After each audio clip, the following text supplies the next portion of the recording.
Hey guys, Jamie Atlas here, and this presentation is called Eat Great to Look Great While Living Your Real Life. Now, that's pretty much a long way to say that for all you guys that are way busy, here's a few things we can do to really try and make the most of our health while still trying to work our crazy office jobs that you guys have. I get to stand around and yell at you and but then you all have to go and sit down at a desk and struggle to find time to eat right. And of course, as we know, we can work out as hard as we want, but if we're not eating right, then we're not going to get the results that we want. Anyway, so right now let's get right into it. One of the things I'm going to do. Okay.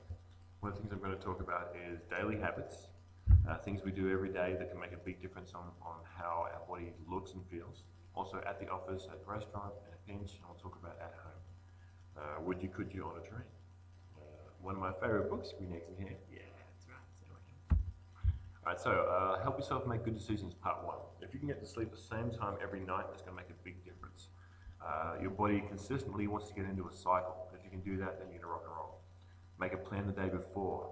So many times I hear from clients that they weren't able to make things happen just because they didn't have what they needed at the time. So if you can spend a few minutes the day before thinking about what's going to happen the next day, there might be a birthday happening, there might be a meeting happening, you might have a full day, so you know you've really got to try to get things done ahead of time. If you cook ahead, that can help as well. I'll try and cook up a bunch of something and then sort of cut it into fours and put that in some Tupperware. Buying a large thermos means you can take soups into work, maybe some nice tea, some herbal tea, and of course high quality Tupperware. I have some Glad Tupperware containers, but also have a few glass ones, which means I can throw it in the microwave if I need to. I'm not a big fan of the microwave, but I'll use it if I have to.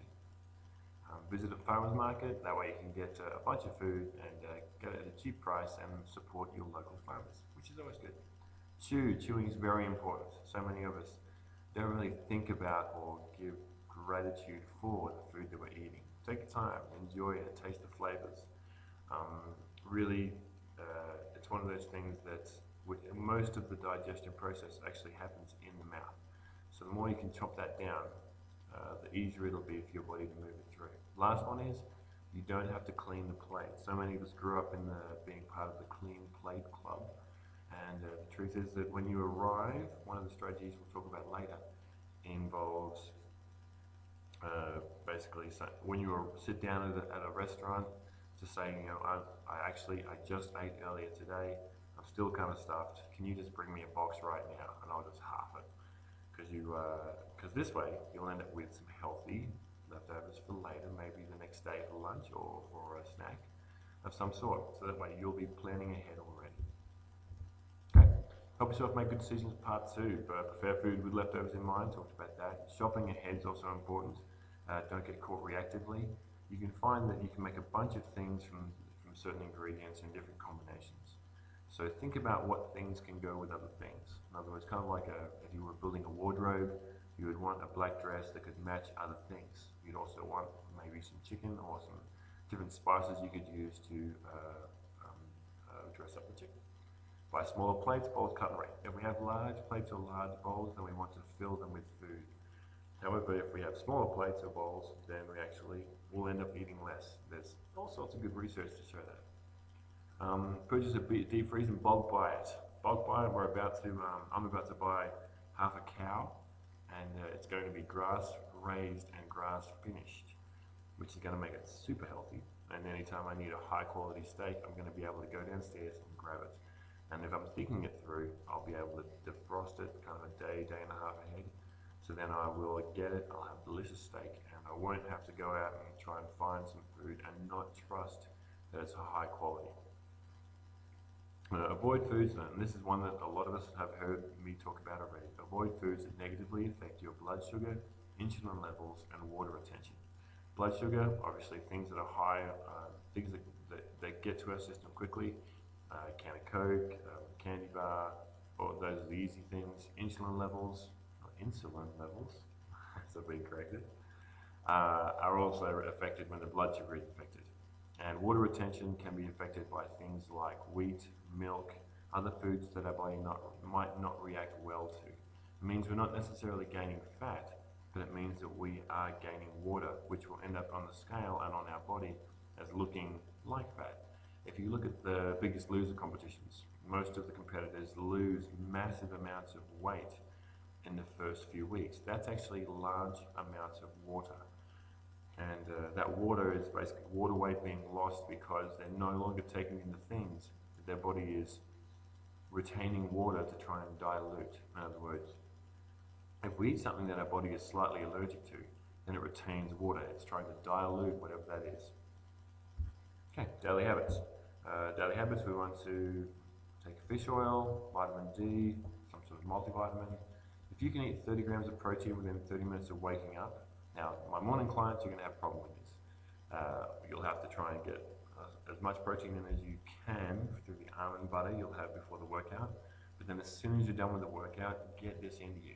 This means a large amount of eggs, or a large amount of protein, and it can come from eggs, can come from chicken, can come from a brown rice protein shake, or it can come from other places. But protein in the morning will have a large effect on the rest of your day. If you drink enough water, half to 2/3 of a gallon daily at least, more if you're being active that day, and eat healthily for 6 days. Give yourself 1 day to eat freely. That's going to help your metabolism stay high while your total calorie balance stays low.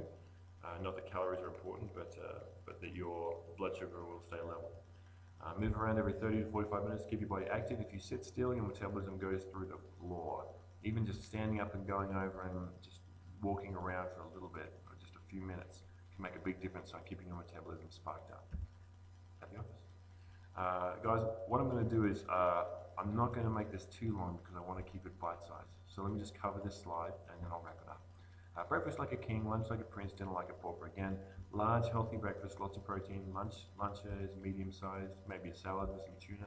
And then dinner like a pauper, a pauper, meaning you want a smaller meal in the evening. You don't want to eat nothing, but you want to have a smaller meal than your breakfast. If you eat breakfast at home, cook breakfast the night before, then that can sometimes help in terms of time. If we're going to the office, we don't always wake up with plenty of time to get ready. And if you make stir fry the night before, that's actually surprisingly good when you wake up. Kind of like the pizza of healthy meals, and that you can have it in the morning and it's still okay. If you bring a box of different teas to work, that's also a nice way to sort of, when you feel you're being snacky. Oftentimes people feel snacky because they're thirsty. However, we don't want to drink water because that's boring.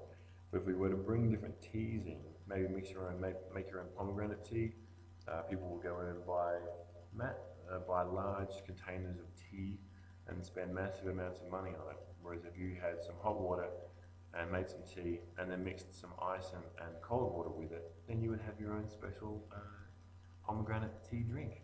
That would be delicious. Anyway, so guys, that's a few things in a nutshell. And at the presentation, I'm going to get more into it. But for right now, take that, start to integrate that into your world.